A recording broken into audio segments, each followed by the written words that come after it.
Hey, Shaun, trying a new setup today where I'm using a handheld Zoom H1N recorder, and I have to imagine that the few of you listening to this don't care about that at all.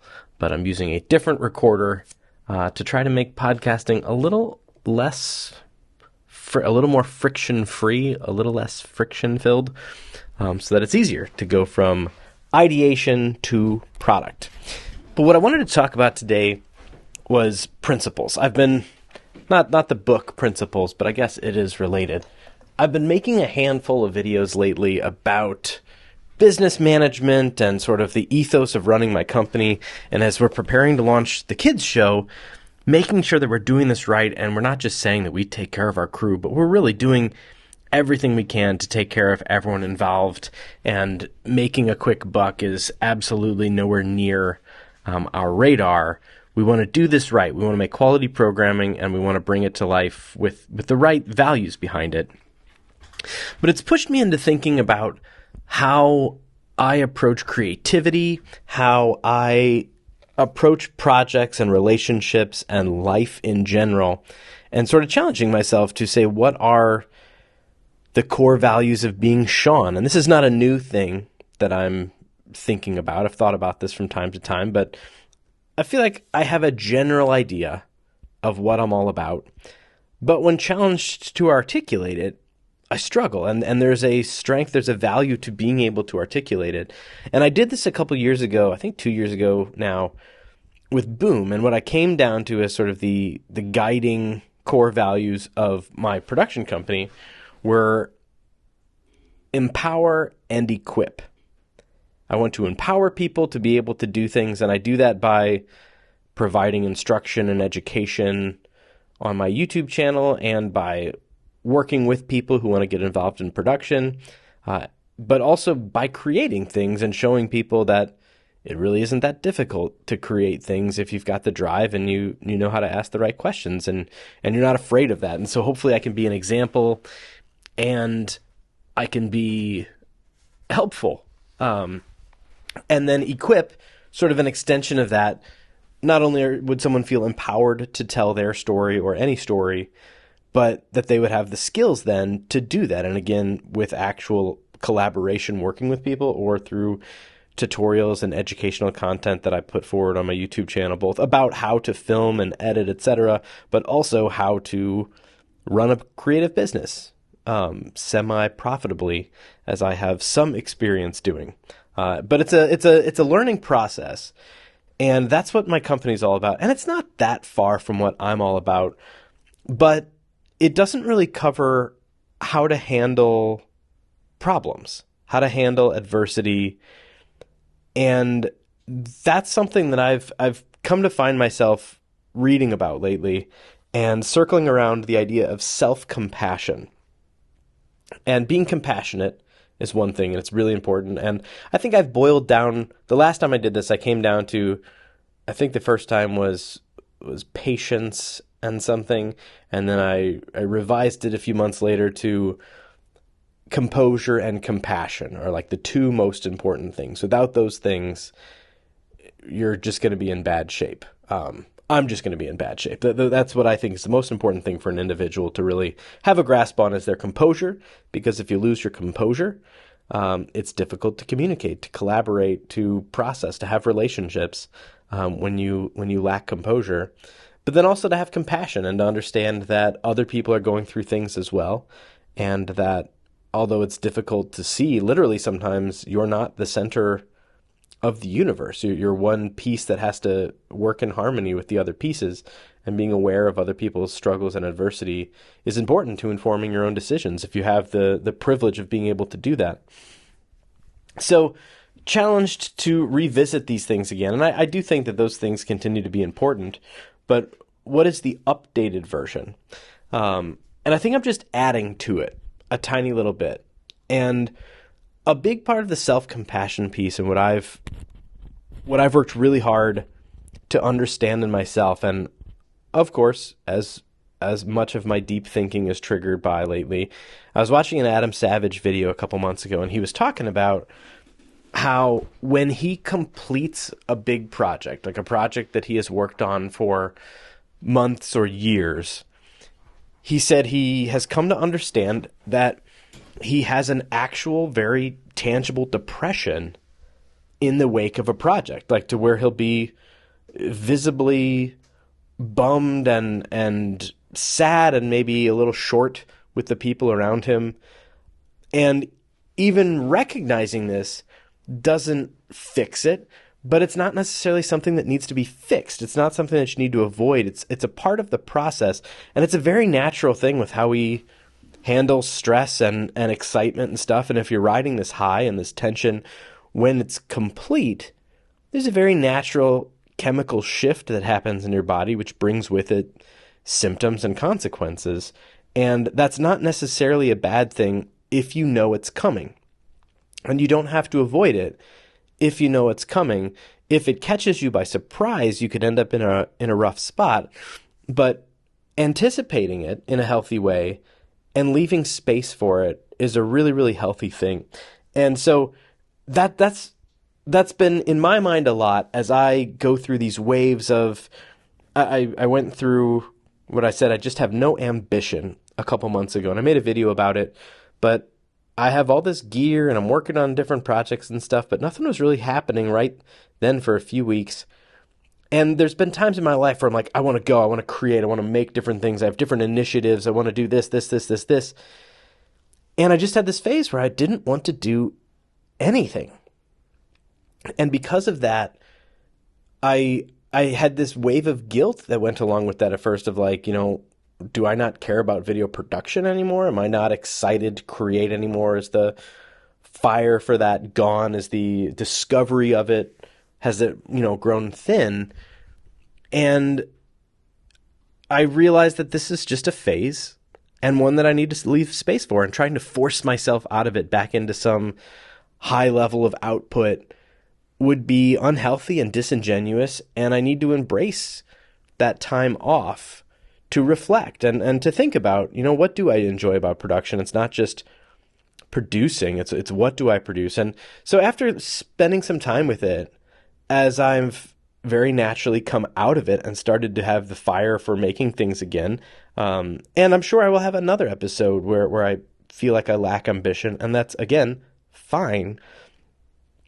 Giving yourself that forgiveness and the ability to have these seasons to your creativity is really important. And if there's a time in your life when you're frantic because you're creating too much, you're trying to force yourself to create too much, or there's a time in your life where you're bored because you're not, putting out anything, both of those seasons have merit, and neither one of them should be a cause for concern.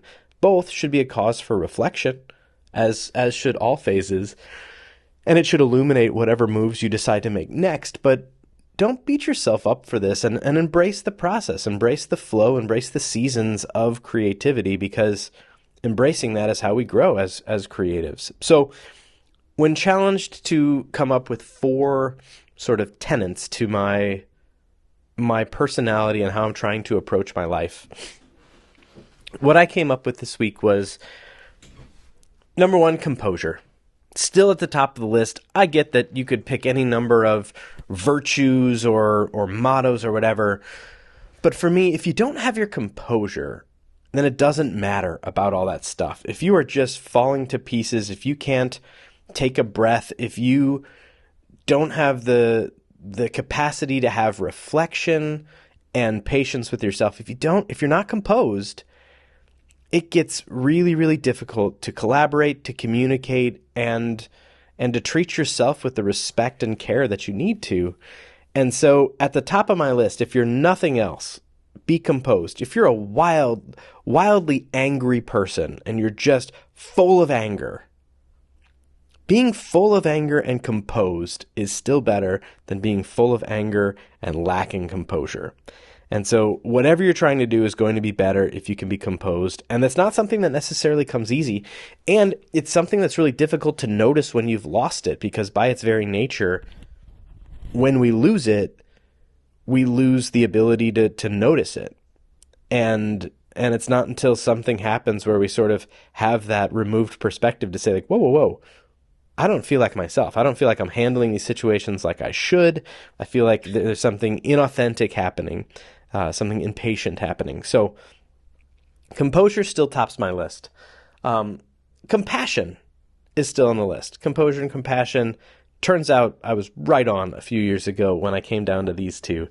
And I won't go into why compassion is important, but once again, compassion to not only everyone around you and the world at large, but also and especially to yourself. Being compassionate and treating yourself like you would treat someone else. And if somebody else was going through what you're going through, what would you tell them? And do you have the strength to tell that to yourself, and even more so to listen when you do? So number 3, also, once again, going back to Adam Savage for the inspiration, is process over plan. Process is greater than plan. And he has a t-shirt which says this essentially. It says, trust the process, not the plan. And when you're making something, that's important. If you're trying to, build a model or whatever, it's important to have your plan for that.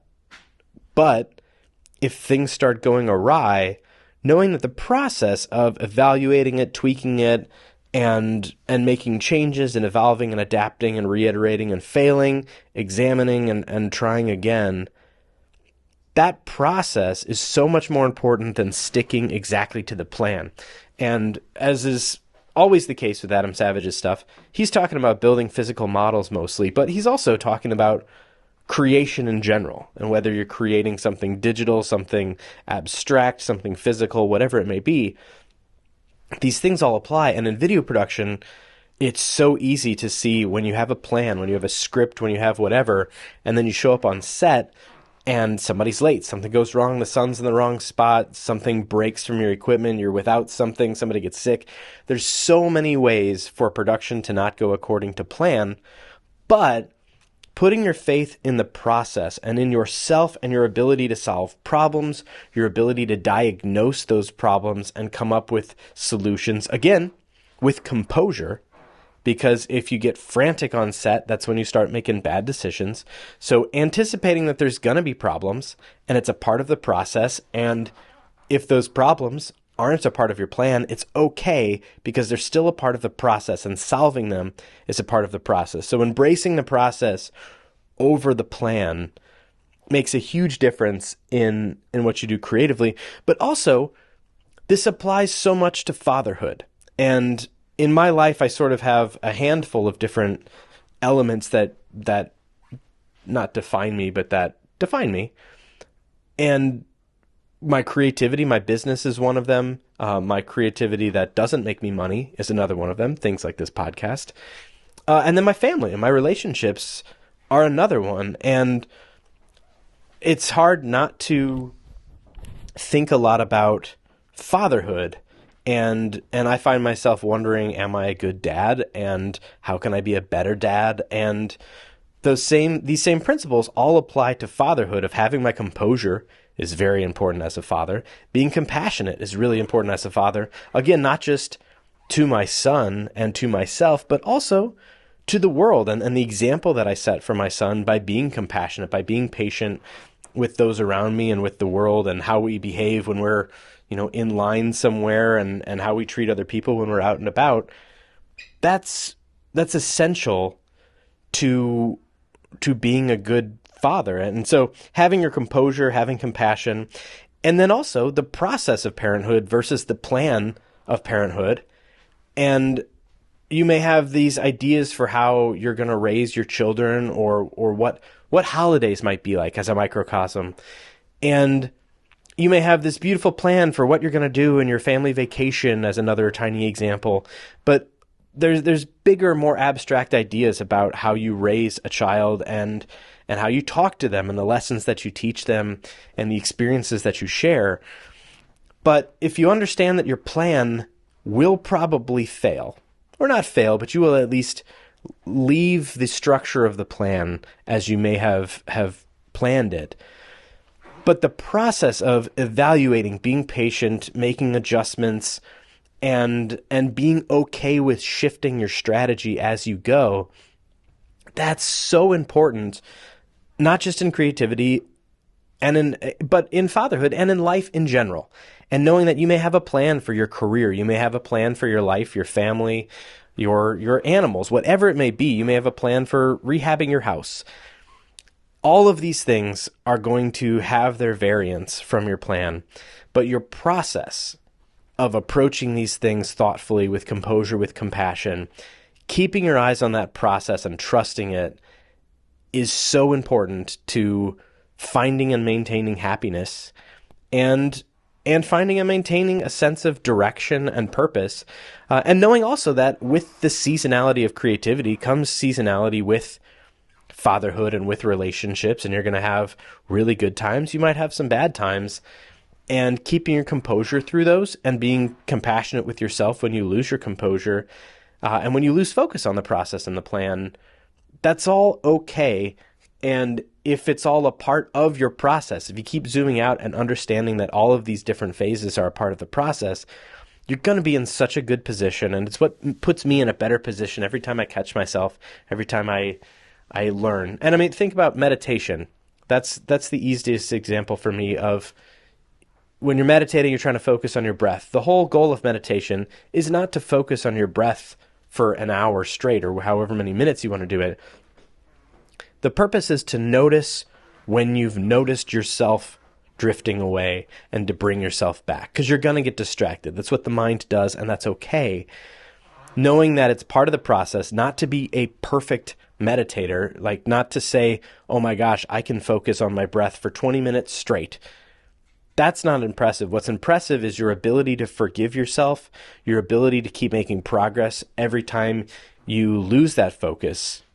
With such a narrow focus of meditation, when you lose that focus, to be able to say, oh, I lost that focus, as is natural to do, and now I'm bringing it back. And that's the process, and being okay with that as the process versus getting frustrated every time you lose focus on your breath in meditation. It's the same thing.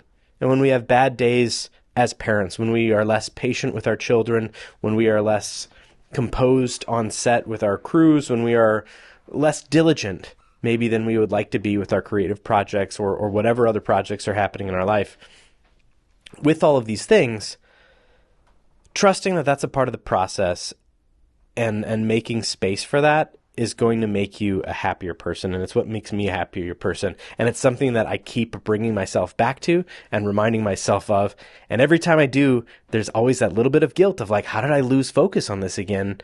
But there's also a little bit of growth every time to say, okay, well, I brought myself back. I did it again. I'm getting good at this. And there's strength in that. And I'm happy about that. And the last piece has become the tagline for Boom this year. And Shannon is finishing up the logo for me, and I'm very excited about it. But it's the phrase, love and listen. And love is kind of a catch-all, kind of a cop-out. But if you truly embrace the idea of love, it's the only way to true happiness and to true success. And if you don't love everybody, you're going to be unhappy. And if you're a group that is bigoted toward any individual, you're going to spend your whole life mad that those people exist and that those people can do what they do. And it's just a source of unhappiness. And if you can instead, using compassion, find that love for yourself, for the people around you, and for the people who aren't around you, that has such strength for you as a person and for the world, for our community and for the world.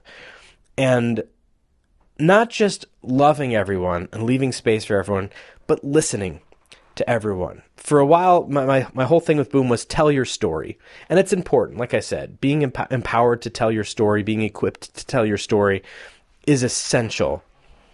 But I think more importantly than that is your willingness to listen to other people's stories. Because if you could only do one, if you had to choose between only telling your story to the world again and again and again, or only hearing other people's stories, you're going to be better off for having spent your time listening to other people's stories. I don't think you have to choose between one or the other, but both are incredibly important. And so I've come down to my ethos lately to being love and listen. And I think through that, that's how we find compromise and progress.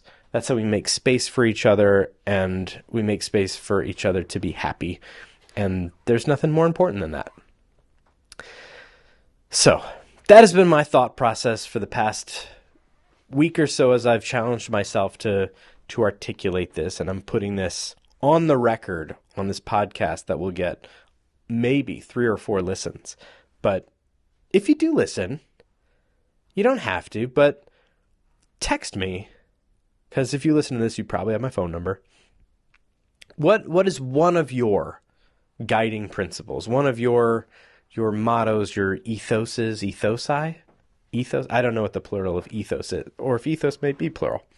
But if you think about it, what is something that guides you in your decision making, or at least that you try to have guide you in your decision making, even if you do lose focus on it? What is your plan, even if you lose sight of the plan as the process takes over?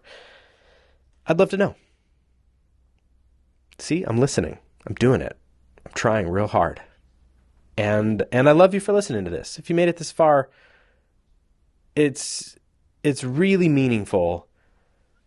This is going to sound so conceited. It's really meaningful to have an audience. It's a true privilege to have anyone listen to you. And maybe that's why I think it's so important that we listen to each other, because I've had the experience of having people watch my YouTube videos and spend time. I have stats on how much people have listened to me on YouTube and on these podcasts. And it's humbling to know that your words can reach someone else and to know that you have the potential to make a positive impact on somebody. That's a really cool thing. And I thank you for being a part of my audience, and I'm eager to be a part of yours. And I hope we can all use our audiences of whatever size they may be to help each other out, make each other just a little bit more happy every day. That's all I got. Have a great day or night or whatever, wherever. See you later. Bye.